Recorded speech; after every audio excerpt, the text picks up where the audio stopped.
लुटूलुटू पावलानं ती विठ्ठलाच्या दर्शनाला निघाली. परंतु आपले आई, वडील, कुटुंबीय सोबत असताना सुद्धा वाटेमध्ये तिच्यावर एक वेगळाच प्रकार घडून आला. ती चोरट्यांची शिकार झाली आणि त्या चोरट्यानं त्या नादान बालिकेवर अत्याचार, अन्यायही केले. नेमकं घडलं काय? मित्रांनो, पुणे सोलापूर राष्ट्रीय महामार्गावर स्वामी चिंचोली तालुका दौंड येथे 30 जून रोजी पहाटे 4:15च्या सुमारास एक प्रकार घडला. आषाढी वारीसाठी आपल्या चारचाकीनं पंढरपूरच्या दर्शनासाठी निघालेल्या कुटुंबाला काही चोरट्यानं वाटेत अडवलं.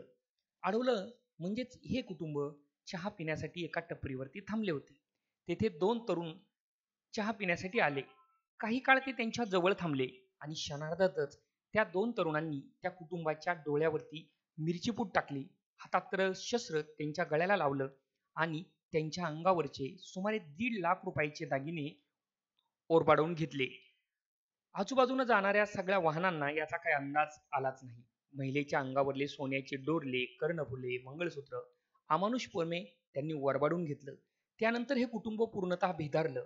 त्या चहाच्या टपरीच्या पाठीमागे वाहणाऱ्या नाल्याकडे शस्त्राचा धाक दाखवून त्यांनी एक बालिकेला उचलून नेले आणि या प्रकारात त्या अल्पवयीन मुलीवर त्या 2 नराधमांनी अत्याचार केले. आषाढी वारीनिमित्त आलेल्या या कुटुंबावर ही वेळ बेतल्यानं महाराष्ट्रात आपल्या वारी परंपरेला एक मोठाच धक्का बसला. यावेळी दौंड पोलीस ठाण्यात या प्रसंगी अज्ञातांविरुद्ध बाललैंगिक अत्याचाराच्या विरुद्ध गुन्हा नोंदवला गेलाय. अर्थात पोस्को व BNSच्या विविध कलमांन्वये गुन्हा नोंदवलाय, परंतु अद्याप मात्र आरोपी पकडले गेले नाही.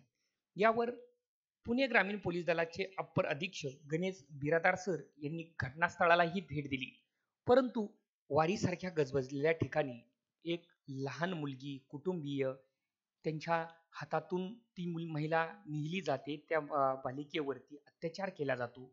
यानं महाराष्ट्रात आता पोलीस दलावर चांगलेच प्रश्नचिन्ह निर्माण झालेत.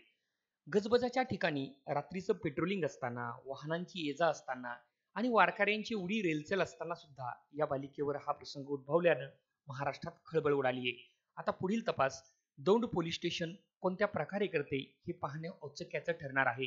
आशा करूया की या भगिनीला पोलीस दल त्या आरोप्याला पकडून लवकरच न्याय देतील. धन्यवाद.